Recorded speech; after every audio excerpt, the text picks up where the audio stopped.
It sounds like your father, even though it was a terrible thing for him to die, that he gave you a great gift by opening up a new world for you. The idea of searching for him has given you something perhaps unexpected. Oh, definitely. This book was great fun to write, a wonderful bunch of research, good family experiences. And yes, in writing this book, I said goodbye to my father, which, like Manda at the beginning of this book, I didn't really know who my father was. And yes, this is fiction, but it gave me a chance to stitch together many circumstances and create an explanation. Find something for yourself. I think so. This seems to, as you said before, this seems to be Peter's story as well as Manda's and Matthew's. All were deeply affected by events from the past. And I wondered if you could read the passage about Peter. I think it was on page 167, because it's very interesting when you finally get there. What do you do? Exactly. This is where Peter does come across his dad. How do you go about asking someone who they are when you already think you know who they have been and are not anymore? I think in our mind's eye, somehow we thought to find a young and virile Nazi captain working and sweating, one not aged by the passing of years or the weight of his own doings. I did not know the details of how and why this man had stayed, but it must have been striking enough to catch and hold Matthew's feeling of importance.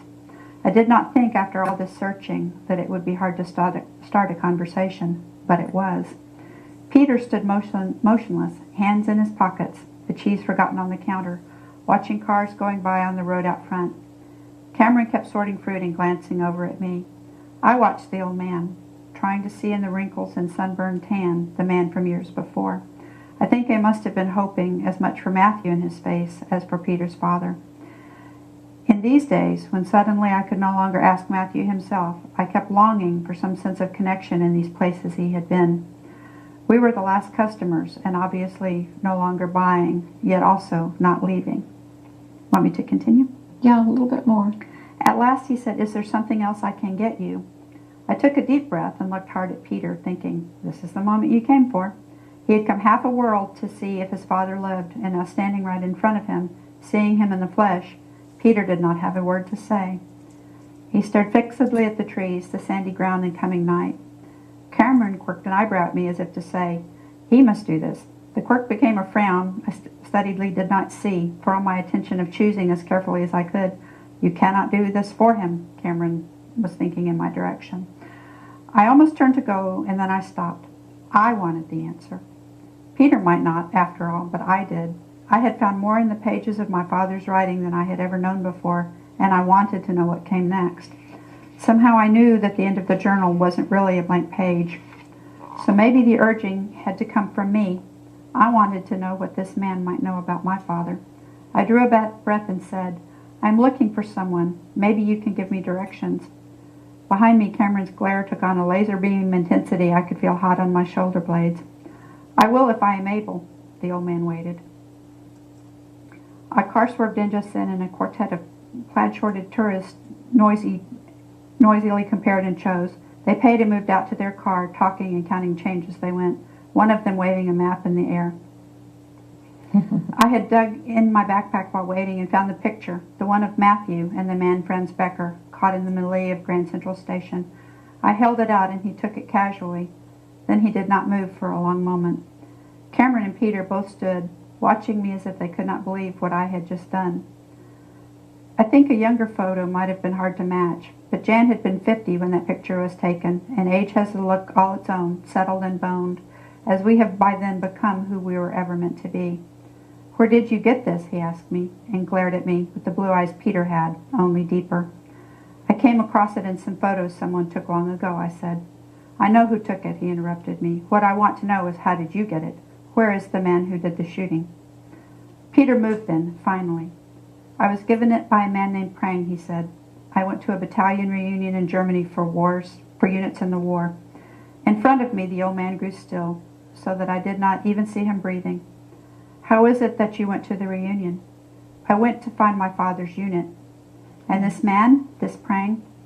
He told me he saw my father long after the war in New York City in 1975 when he took this picture. I think we can stop there. Okay. But I just wondered what you'd like the reader to take away from this story. That you never know what's around the next corner. And that this book is very much about finding who you are and living true to yourself. That's what happens in this book for each of these characters in different ways. Were you ever jealous of Peter, that he actually found his father and yours was gone? No, I think in the end, I realized that you should make the most of the moments that you have. Because in not getting to know a person when you have a chance, there's a regret that's left over that you didn't do the most you could with the time you had.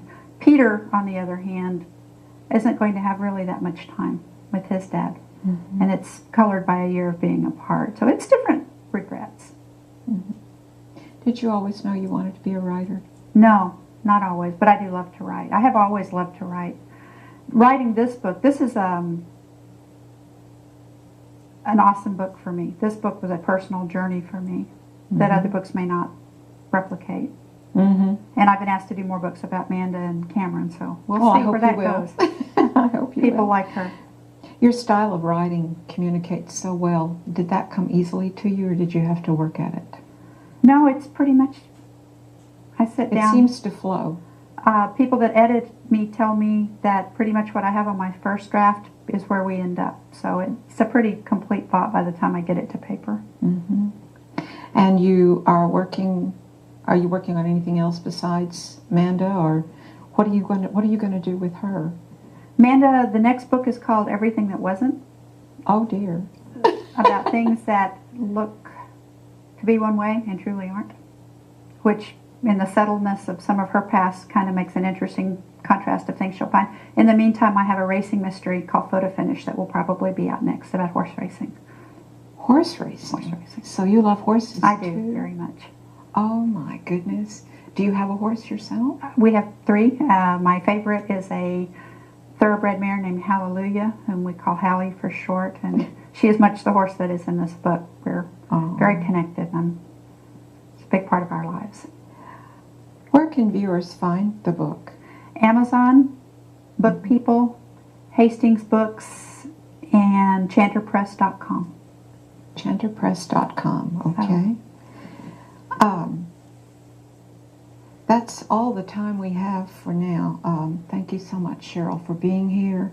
The book is See Ya, and this concludes this edition of Books in Review. I'm Emily Seat.